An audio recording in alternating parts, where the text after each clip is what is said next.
Donc je vais vous parler de cette amitié entre Guillaume-Henri Dufour et Louis-Napoléon Bonaparte à travers la correspondance. Colonel, ma mère vient de recevoir à l'instant la lettre de Monsieur Saladin qui lui annonce qu'il m'est permis de suivre les cours de l'école de Thun. J'ai reçu cette nouvelle avec beaucoup de plaisir, mais j'ai vu avec peine que la lettre ayant été très retardée, j'arriverai sans doute après l'ouverture des cours. Je vous écris donc, colonel, pour vous demander si je puis encore m'y rendre et vous exprimer tout l'intérêt que je porte à profiter des leçons d'un officier aussi distingué.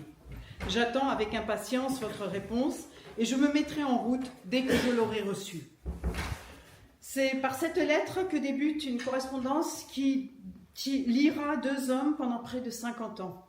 Le colonel puis général Guillaume-Henri Dufour et le prince puis président Louis-Napoléon Bonaparte et enfin l'empereur Napoléon III. C'est donc en 1829 que Dufour reçoit une première lettre du jeune prince âgé de 21 ans, lettre datée du 2 août. L'école militaire ayant été cofondée par Dufour en 1819, il y est actif en tant qu'instructeur. Le 15 août, Louis reçoit la réponse de Dufour « Le cours est trop avancé, cela ne lui apporterait plus rien », à la grande déception de Louis-Napoléon, bien sûr. Il informe néanmoins Dufour de ses études en mathématiques, en fortification et en calcul différentiel et intégral. Ce n'est que partie remise.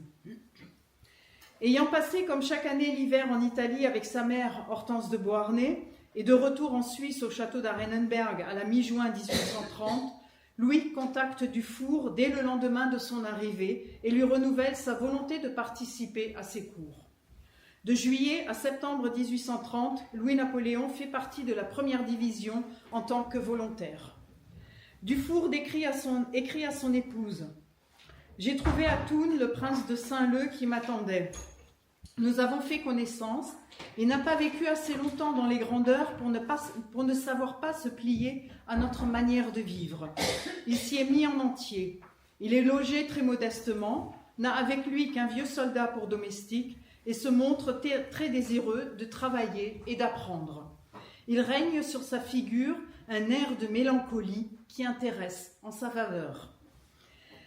Si la curiosité domine au début de leur rencontre, Louis-Napoléon est le neveu de celui que Dufour nomme presque toujours dans ses écrits « le grand homme » avec majuscule. C'est une véritable amitié qui va découler de cette rencontre. Et par là, une correspondance, Dufour vivant sur les rives du lac Léman, Louis-Napoléon sur celle du lac de Constance, les deux étant également souvent en déplacement. Malheureusement, à l'exception de quelques rares copies, cette correspondance n'a été conservée que dans un sens, à savoir celle de Louis-Napoléon à Dufour. Elle compte tout de même environ 140 lettres écrites entre 1829 et 1872. Les lettres de Dufour, ainsi que presque toute la correspondance privée de l'empereur Napoléon III, ont certainement été détruites lors de l'incendie du palais des Tuileries en mai 1871. Comment et avec quels mots Dufour a-t-il guidé le jeune homme dans ses études, dans ses recherches et dans ses visions politiques?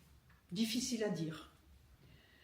De retour à Arenenberg, Louis met en pratique ce qu'il a appris à Thun. J'ai fait dernièrement ici une fougasse Pierrier. J'avais pour spectateur la moitié des officiers de Constance. J'y ai mis le feu avec une fusée comme à Thun. Tout était fait dans les dimensions exactes, mais les pierres n'ont été lancées qu'à une très petite distance, 40 pas. Je pense que c'est la mauvaise qualité de la poudre qui en fut la cause. Lettre du 6 octobre 1830.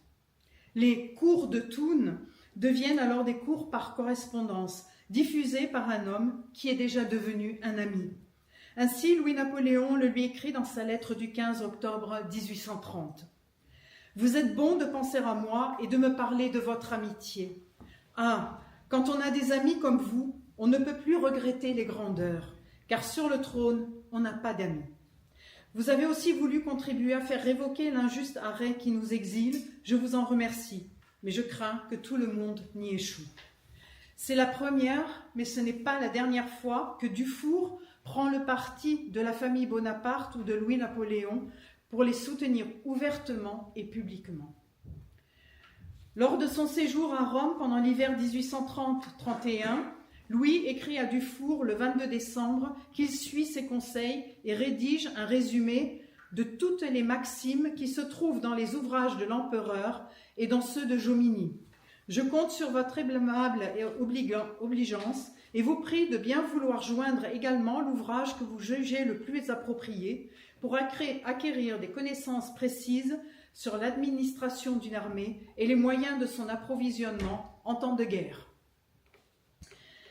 C'est aussi pendant cet hiver que Louis-Napoléon s'engage dans la révolte des Carbonari en Romagne avec son frère Napoléon-Louis qui vit auprès de leur père Louis Bonaparte à Florence.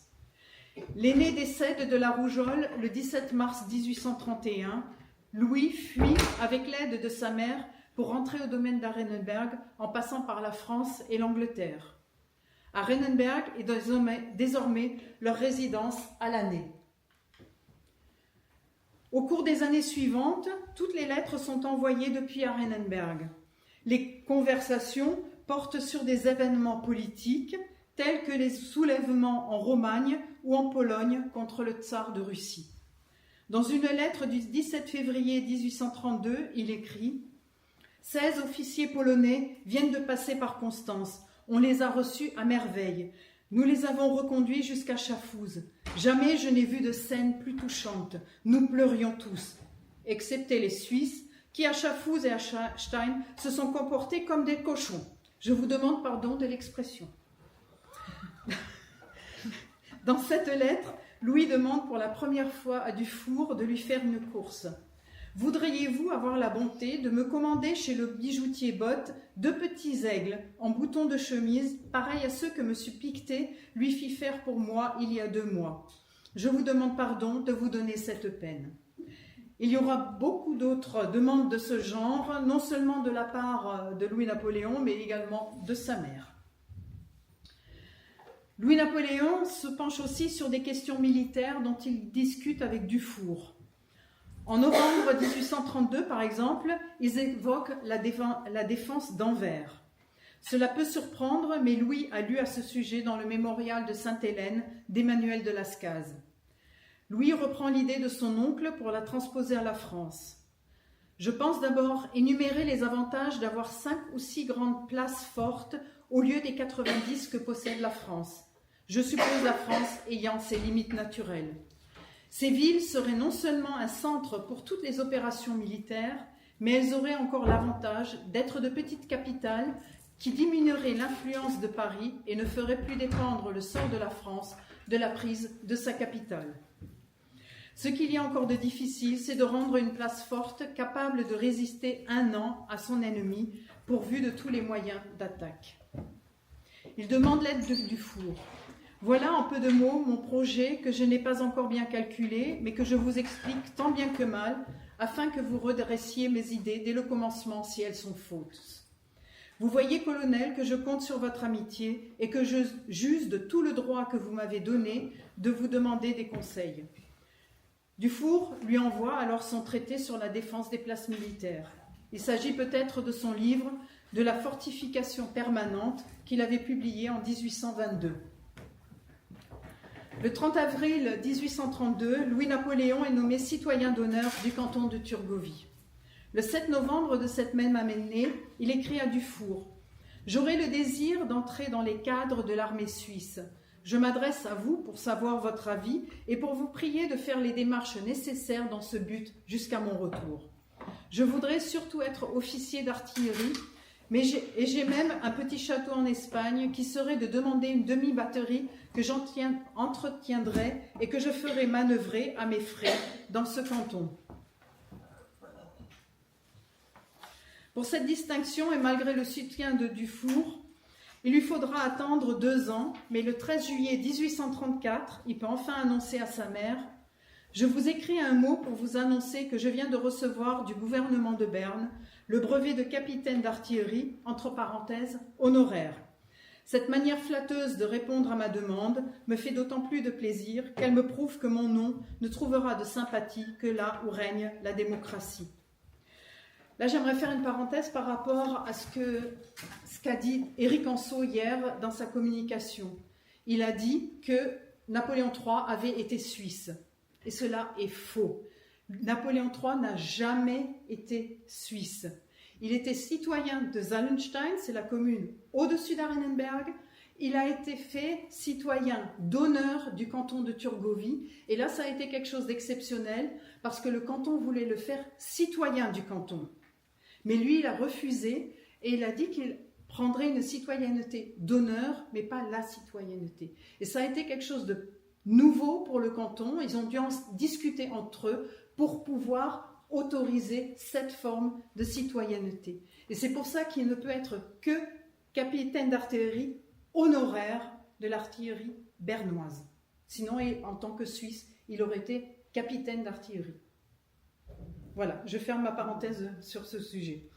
Mais c'est une question qui est souvent discutée sur la nationalité de Louis-Napoléon. En même temps, Louis-Napoléon travaille à un manuel d'artillerie. Il est de nouveau à Thun à l'été 1834. Au printemps 1835, il séjourne avec sa mère pendant 2 mois à Genève. Voisins, Louis et Dufour ont certainement souvent l'occasion de se rencontrer et peuvent échanger leurs points de vue à ce sujet. Mais aucune lettre est conservée traitant en profondeur des questions d'artillerie. L'ouvrage paraît enfin en 1836. Il sera utilisé pendant des décennies par l'artillerie suisse. Les années suivantes sont mouvementées. Le 30 octobre 1836, Louis tente son premier coup d'État à Strasbourg. Le roi de France, Louis-Philippe, l'envoie en exil aux États-Unis. Mais lorsque Louis apprend que sa mère est mourante, il rentre sans autorisation à Arenenberg, où il arrive le 5 août 1837. Hortense de Beauharnais décède 2 mois plus tard. Peu de temps auparavant, le 13 septembre, le père de Dufour était décédé. Louis lui écrit le 28 septembre. « Je ne vous écris qu'un mot pour vous dire toute la part que je prends à la perte que vous avez faite. Un malheur semblable va me frapper bientôt. Hélas, je ne puis plus me faire d'illusions, ma mère dépérit tous les jours. Dans une circonstance aussi pénible, il n'y a que l'amitié qui puisse offrir des consolations. Aussi, pouvez-vous compter sur la mienne, comme moi, je compte sur la vôtre. » L'année 1838 est assez intense en termes de correspondance entre Louis et Dufour. Louis s'occupe tout d'abord de l'héritage testamentaire de sa mère et reste au château d'Arenenberg. Mais la France fait pression sur le gouvernement suisse pour qu'il l'expulse. C'est l'affaire du prince. Dufour tente tout pour protéger Louis. Le 24 février 1838, Louis écrit à Dufour « Mon cousin, le comte Taché, est revenu de Paris où il a vu le roi. » C'est toujours Louis-Philippe. Celui-ci lui a avoué qu'il ne pouvait me tolérer en Suisse. Je vous avouerai que sous le rapport politique, je ne suis nullement fâché de cette persécution qui aura pour effet de me remettre dans ma position normale. Le gouvernement suisse charge Dufour de lui soumettre une proposition, mais la réponse de Louis est très claire. « J'ai été très étonné de la proposition qu'on me fait faire par vous, car elle est bien stupide. Si on veut me laisser revenir dans 4 mois, pourquoi tient-on à m'éloigner ? Il y a donc évidemment quelque chose là-dessous. D'ailleurs, je suis dans mon droit. J'étais libre de revenir en Europe quand je voudrais. J'y suis revenu appelé par des devoirs sacrés. Je suis dans un pays où j'ai le droit de citoyen, je vis paisiblement et sans idée de recommencer ce que j'ai fait. Qu'on me laisse donc tranquille. » La pression de la France sur le gouvernement suisse augmente de jour en jour. C'est presque la guerre. Une des rares lettres de Dufour à Louis est conservée en copie dans les archives. Elle date du 26 septembre 1838. Voilà donc 9 États qui, à ma connaissance, se sont prononcés pour une réponse négative à la note de la France, celle qui demandait l'expulsion de Louis-Napoléon. Peut-être aurons-nous une majorité en diète. Il est donc probable que vous ne serez point troublés dans votre asile. Malgré cela, et permettez à mon amitié de vous le conseiller, vous aurez une grande résolution à prendre et votre cœur saura vous la dicter. Vous devez accepter une position que vos ennemis vous ont faite et que vous saurez rendre honorable, brillante même, en dépit d'eux. Il faut déployer en cette circonstance toute votre magnanimité, montrer la bonté de votre cœur et la noblesse des sentiments qui vous animent. Ce sera la meilleure réponse aux calomnies qu'on a répandues sur votre compte. L'occasion est unique, il ne s'en présentera pas une seconde semblable. Entre les lignes, Dufour conseille à Louis-Napoléon de partir, de quitter la Suisse. Le 30 septembre, il informe Dufour qu'il a fait une demande de passeport pour l'Angleterre. Le 14 octobre, il lui écrit que dans une heure, il se mettra en route. Il met d'ailleurs en scène son départ de Constance. C'est le départ de Constance comme son oncle l'avait fait à Fontainebleau. Son but est Londres. Une ère touche à sa fin. Louis quitte définitivement la région du lac de Constance. Dans la nuit du 5 ou 6 août 1840, Louis-Napoléon entreprend son deuxième coup d'État. Cette fois-ci, il est condamné à la prison à perpétuité. Mais Dufour n'abandonne pas pour autant son ami. Louis lui écrit depuis Paris le 4 octobre « Comment vous exprimer toute ma reconnaissance pour l'amitié que vous m'avez témoignée dernièrement et dont j'ai apprécié toute la cordialité par la lettre que vous avez écrite à mon avocat. Je ne vous dirai pas tout ce que j'ai souffert du nouvel échec que j'ai reçu, mais heureusement, le procès m'a relevé et au total, la défaite s'est changée en victoire, au moins pour le parti et la cause que je représente. » Il passe les 6 années suivantes dans la forteresse de Ham, dans le département de la Somme. Plus tard, il qualifiera ces années comme ayant été l'université de Ham, car il utilise son temps à l'étude et à l'écriture. Et pour cela, il a besoin de l'aide de Dufour. Son prochain projet est une biographie de Charlemagne. Il lui demande de lui recommander un ouvrage où il pourrait trouver des détails sur les armes et sur la tactique, la composition des armées de l'empereur. Cependant, il va abandonner ce projet pour se consacrer à une nouvelle édition de son manuel d'artillerie. Louis écrit à Dufour d'égal à égal et n'hésite pas à lui signaler les erreurs que le colonel a commises à ses yeux. À propos de cela, permettez-moi de vous dire que dans votre traité de tactique, qui est si lucide et si intéressant, comme tout ce que vous faites, vous dites, page 188, que la portée de la carabine est plus grande que celle du fusil à munitions. Or, je crois que ce n'est pas le cas avec les charges ordinaires et pour chacune de ces armes. Le 16 janvier 1842.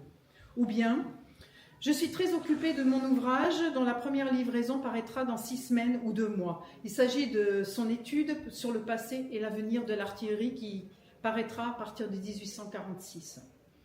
La note que vous m'envoyez ne fait que me convaincre davantage qu'il n'y avait pas de baliste au Moyen-Âge. Et permettez-moi de vous le dire, vous êtes tombé dans la même erreur qu'ont commise une foule d'écrivains en traduisant les mots latins ballista et ballistari par baliste et ballistère. J'ai une foule de preuves inutiles à mettre ici qui prouvent que toujours au Moyen-Âge, les auteurs latins appelaient ballista l'arbalète et ballistari les arbalétiers. Mais au lieu de vous donner une leçon, ce qui serait l'histoire du maître Jean, je viens vous en demander une. C'était dans une lettre du 7 janvier 1845. En 1840, Dufour avait publié un mémoire sur l'artillerie des anciens et sur celle du Moyen-Âge. Louis a ainsi la possibilité de s'adresser à un spécialiste. Le 25 mai 1846, Louis s'échappe de prison et se réfugie en Angleterre. Contrairement à son oncle, Louis a toujours trouvé refuge sur l'île britannique où il est bien accueilli et où il se sent en sécurité. Il continue désormais à se préparer à occuper un poste politique en France, mais cette fois-ci de manière officielle en se présentant aux prochaines élections. De Paris, le 9 décembre 1848, il écrit à Dufour les lignes suivantes. « Demain, la France votera et élira soit moi, soit le général Cavaignac. Dans tous les cas, je ferai mon devoir et j'espère toujours mériter l'estime d'un ami tel que vous. » Les élections ont lieu les 10 et 11 décembre 1848 et les résultats sont connus le 20.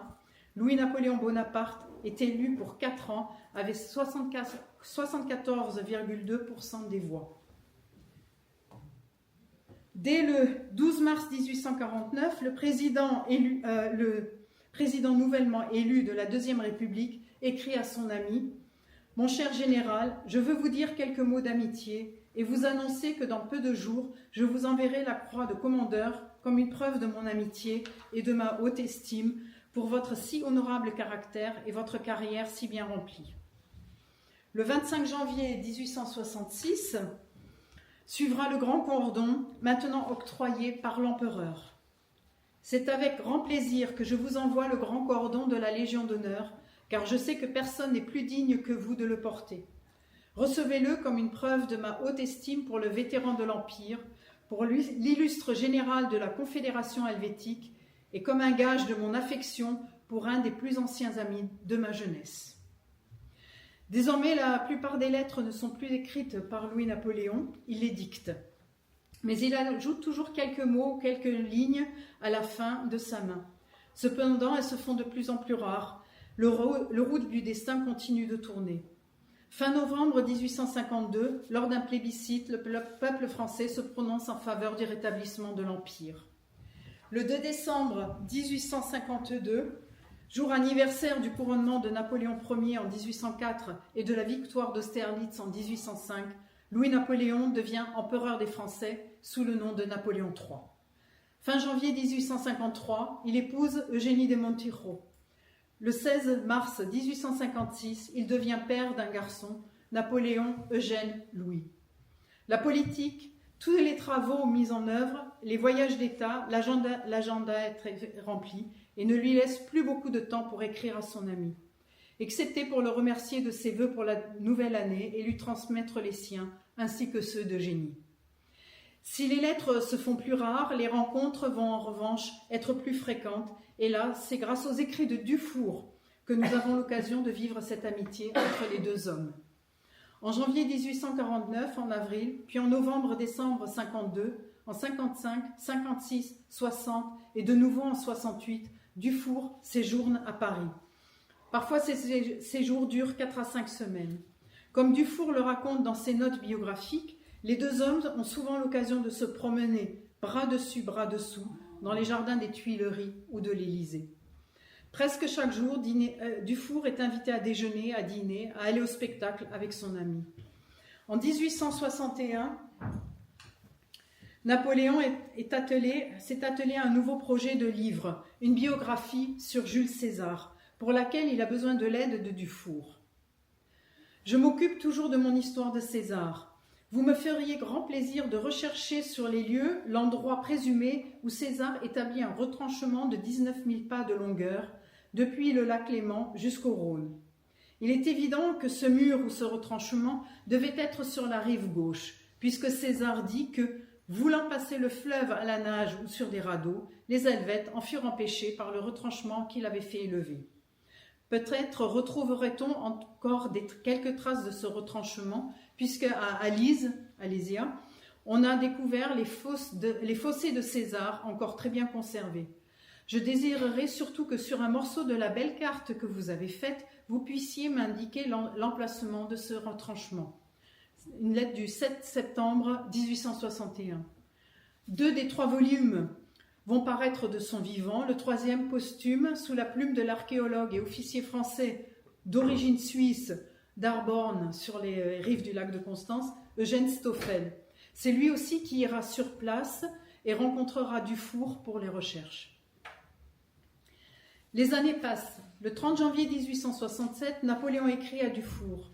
« J'ai appris avec le plus vif regret la perte cruelle que vous venez de faire. Vous connaissez assez mes sentiments pour vous et votre famille pour ne pas douter de la part que je prends à votre douleur. Il est consolant cependant dans un cruel moment de penser aux amis qui vous restent. C'est pourquoi je vous renouvelle de tout cœur l'assurance de ma sincère amitié. Suzanne, l'épouse de Dufour, sa chère amie, comme il la nommait toujours dans ses lettres, était décédée le 26 janvier. Septembre 1870, c'est la capitulation de Sedan, la fin de l'Empire. Napoléon III est interné à Wilhelmshöhe, près de Cassel. De là, l'empereur déchu écrit à son ami « Mon cher général, votre lettre m'a vivement touché, car c'est lorsqu'on est malheureux qu'on reçoit avec plus de plaisir des marques d'affection. Je pensais bien que vous partageriez mes douleurs. Quant à moi, je supporterais plus facilement l'infortune qui m'a frappé si j'étais seul à en souffrir. Mais mon pays, mon armée, dans quelle triste situation je les ai laissés. Il faut cependant se raidir contre le malheur, tout en se soumettant au devant de la Providence.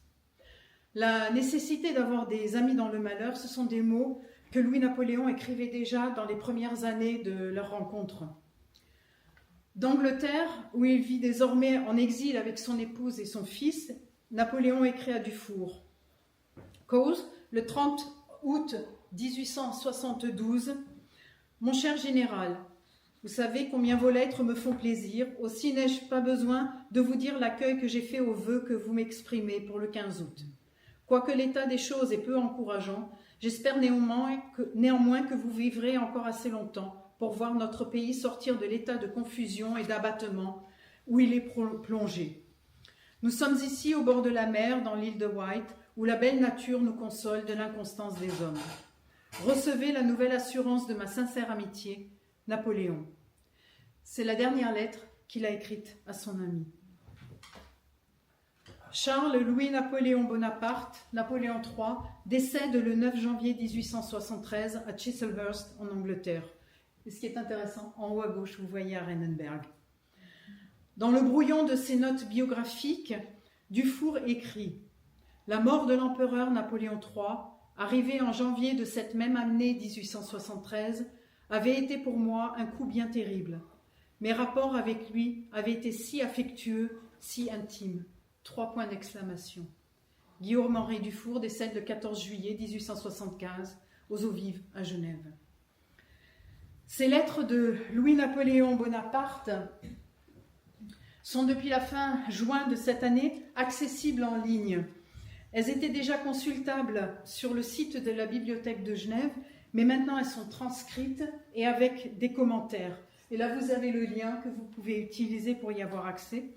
Elles font partie de l'édition de la correspondance générale de Napoléon III aux éditions de Gruyter Brill, chose qui n'a jamais été entreprise jusqu'à présent. Je ne veux pas me lancer des fleurs. Les lettres qui sont là-dedans, il s'agit du dossier MS Dufour 166. Mais dans la prochaine mise à jour, début 26, les quelques lettres qui sont encore dans d'autres dossiers vont être ajoutées. Donc ce sera, j'espère, complet. Mais en fouillant dans les dossiers des archives Dufour, il est étonnant de constater que toutes les lettres de Louis-Napoléon à Dufour ont été recopiées par Dufour lui-même, le dossier MS Dufour 49. Quelle en a été la raison? Là aussi, c'est difficile à dire. Je vous remercie.